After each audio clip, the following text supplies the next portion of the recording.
Graça e paz, da parte do Senhor e Salvador Yeshua.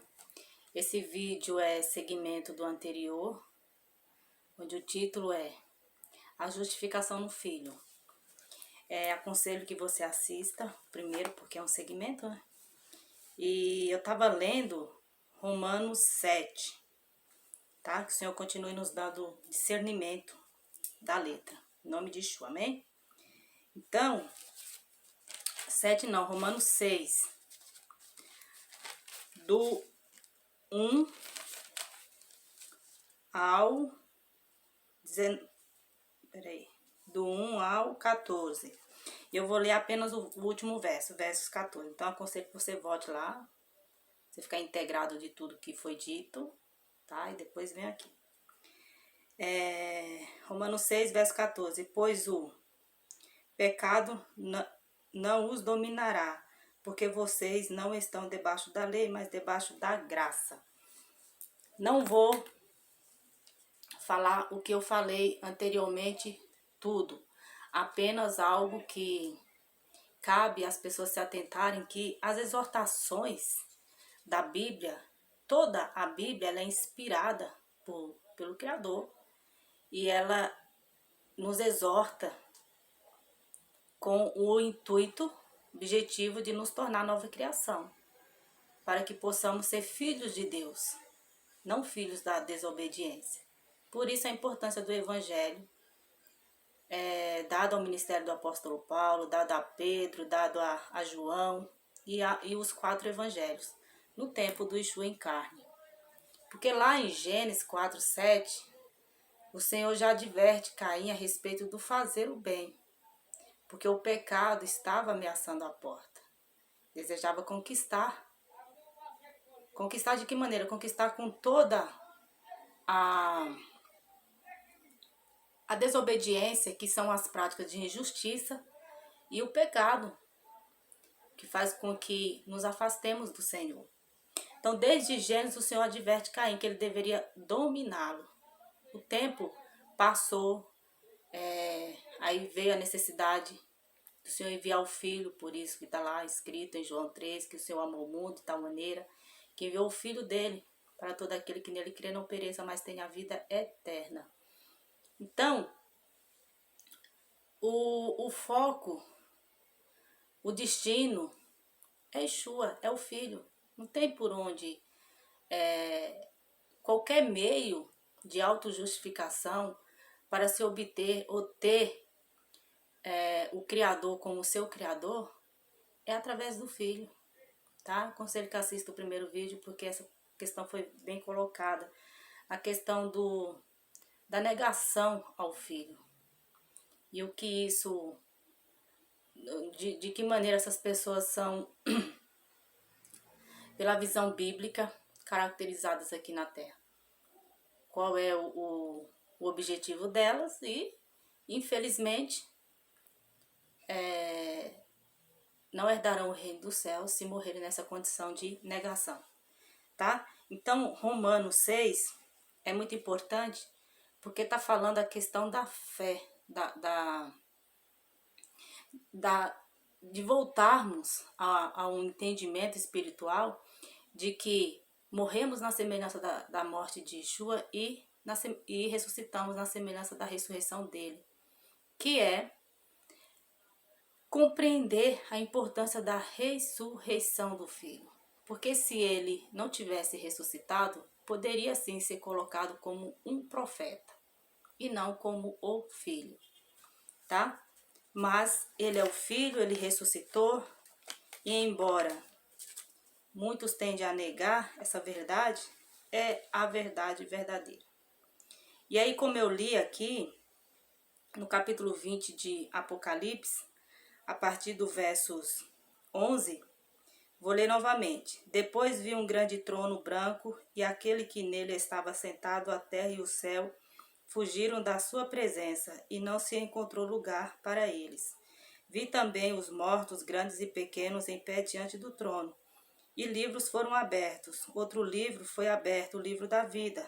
Os mortos foram julgados de acordo com o que tinham feito, segundo o que estava registrado nos livros. Vou ler até aqui, se você quiser dar continuidade. Eu expliquei isso também no primeiro vídeo. Vou falar um pouco. Questão dos pequenos e grandes diante do trono, porque serão ressuscitados, como diz em Daniel 12, os que morreram em Cristo ressuscitarão primeiro para a vida eterna. E os outros que, claro, não morreram nessa justificação, como diz em Romanos 6, não morreram crendo na ressurreição do Filho, serão julgados. Olha a justiça do Senhor, como que ela é perfeita. Porque serão julgados conforme as suas obras. O Senhor leva em questão aqui, essa questão das obras, porque, aqui ó, deixa eu continuar lendo, peraí.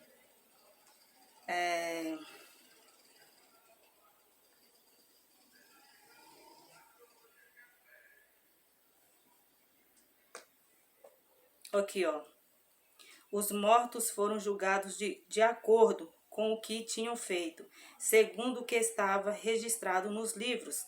Então, segundo o que estava registrado, porque existe esse livro que registra as nossas obras, registra, e não é obra de religiosa, gente. Leva isso além, é a sua vida, é um inteiro. Que estava na questão da injustiça. É o que defendemos, é o que somos. Se tu não fizer o bem, como ele diz para Caim. Então, as medidas do Senhor são perfeitas. O Senhor não dá o inocente por culpado o inocente.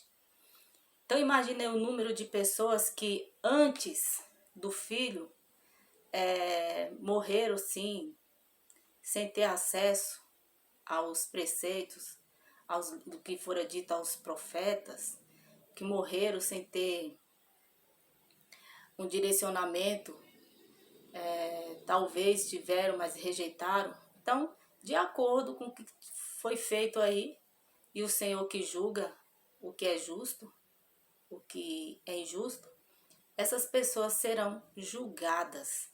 Agora, depois do filho, ele morreu para nos resgatar do pecado, e essas pessoas, a elas foram, as que morreram antes dele, tiveram acesso ao evangelho, foi levado a mensagem para esse povo. Então esse povo ainda tiveram uma chance, porque estavam antes do filho. Agora, depois do filho, o evangelho ele tem sido negado a algumas nações, a algumas pessoas. Porque o evangelho é simples, basta ser exposto e termos a mente voltada para um temor. Daí então vamos ter do Espírito Santo o discernimento da palavra, para sermos libertos. Então vamos ter uma nova consciência de uma nova criação em Cristo, consciência da ressurreição dele e do quanto que isso é poderoso, nos apegarmos a ele como nosso Salvador e ter o zelo de meditar na palavra para saber como que devemos nos colocar. O que deve ser feito depois desse aprendizado, no que diz respeito à nossa vida de fé. Então seremos orientados e certamente não passaremos por essa segunda morte, como diz aqui em Apocalipse. No versos 24, no verso 14, fala: então a morte e o Hades foram lançados no fogo, no lago de fogo. O lago de fogo é a segunda morte.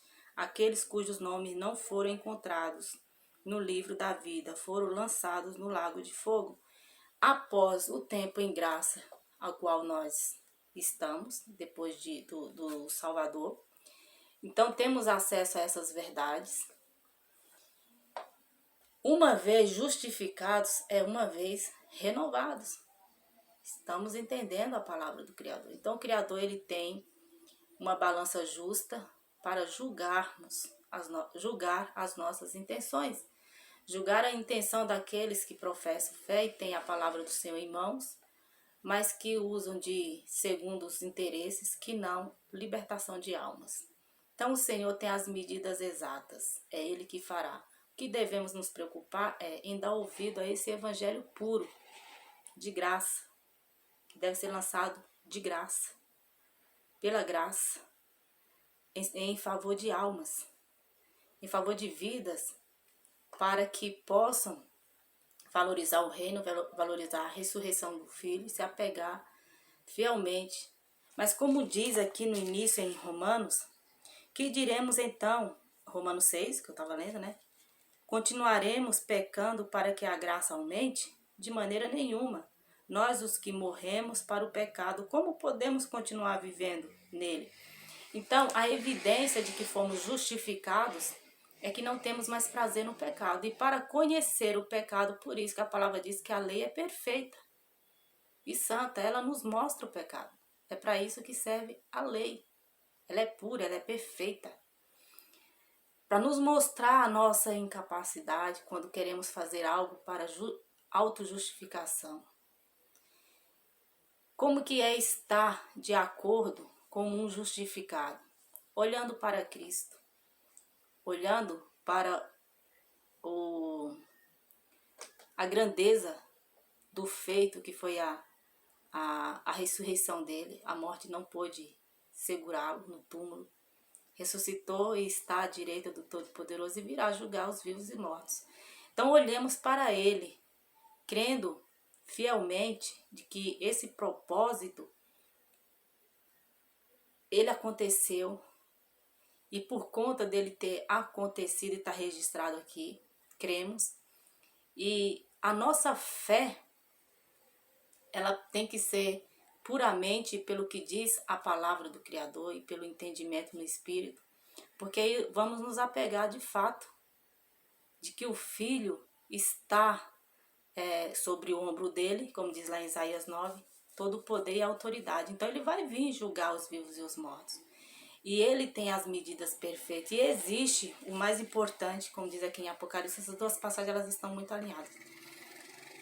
E logo em seguida, no capítulo 21, vai falar da Nova Jerusalém. Totalmente diferente do que alguns aguardam. Aguardam o Salvador aí, não sei de que maneira, se de modo físico, para que possam se manter no poder e para que venha uma paz. Como que pode existir uma paz no mundo, um mundo tão desigual como que é? Então é desconsiderar o que foi dito desde Gênesis, é desconsiderar as bênçãos e maldição, como dizem em Deuteronômio 26, é desconsiderar que o Israel está espalhado sobre a terra em práticas de idolatria, incredulidade, e que esse povo precisa ser resgatado e o meio perfeito foi a vinda do Filho, porque pela nossa autojustificação não seríamos salvos nunca. Estávamos todos separados da presença do Pai por conta da condição de pecado. Tem um detalhe importante que nos faz também lembrar, que nos faz também entender essa questão que eu estou colocando. Lá em Gênesis fala que ao virar o dia, o Senhor estava ali com eles. Ao virar o dia, ou seja, a noite. Então, o Senhor em momento algum permitiu que eles sentissem medo. Eles estavam em semelhança ao Senhor. Foram feitos a imagem e semelhança, mas não uma questão física, entenda isso, o Senhor é Espírito. Mas na questão da pureza. No que se refere à pureza, eles eram semelhantes ao Senhor. Então, eles não podiam sentir medo, não existia trevas, não existia o sentimento de medo. Ao virar o dia, o Senhor os visitava. Então, eles tinham o Senhor ali com eles. Porém, existia um alerta a respeito do conhecimento do bem e do mal, o que os levou à queda. Levando-os à queda, não saberiam discernir esse bem e mal. E está aí historicamente, se você ler de Gênesis e Apocalipse, você vai ver a corrupção da humanidade, a necessidade do dilúvio. E se você for mais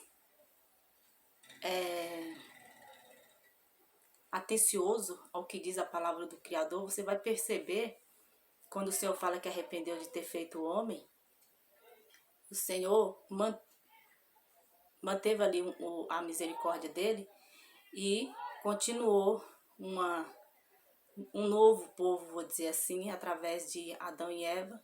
Mas aí depois vem o relato da torre, aí já vem a questão do querer estar no poder, de gerenciar as vidas, ao invés de deixar as pessoas serem livres para procriar, sendo sempre indo contra o que o Senhor falava.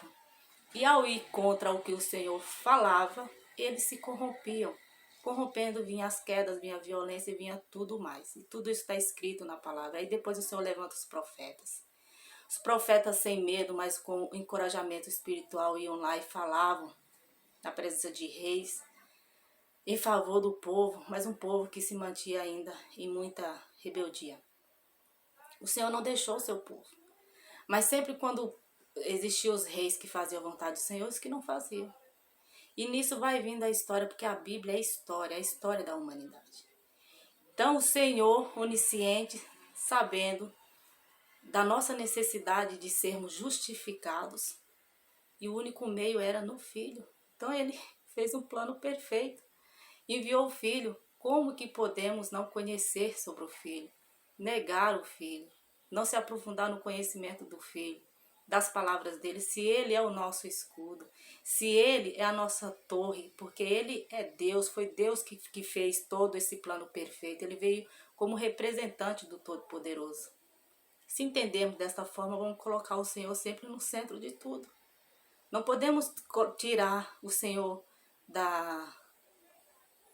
do controle, seja luz, trevas. O Senhor criou a luz, criou a desgraça. O Senhor criou todas as coisas, Ele promove a paz. Só que o Senhor, Ele não se agrada da rebeldia. Quando o homem se encontra na rebeldia, ele está contra o Senhor, ele está contra vidas, contra pessoas. Percebem isso? A necessidade de termos conhecimento das palavras do Filho, de entender Romanos 6, essa justificação, na semelhança da morte, morremos com Ele. Na semelhança da ressurreição, ressuscitamos, porque cremos. Porque absorvemos a importância dele vir a este mundo e fazer algo que não poderia ser aceito por ser humano nenhum. Por mais justo que fosse diante do Senhor, houve homens justos? Houve Abraão e Abraham. Houve outros que lutaram para continuar no propósito lindo do Criador, como Jacó, José. Houve como Jó, homem íntegro, temente, que se desviava do mal. Mas nenhum deles poderia fazer o que o Filho fez. Diante do Senhor não seria recebido um sacrifício como inteiro e justo. Então o Senhor enviou o Filho. Quando houve a queda, houve a necessidade de vir o Filho. Passou gerações e gerações. O Senhor deu a chance, a oportunidade aos homens a ouvirem dele a vontade e andar no caminho, para que a terra tivesse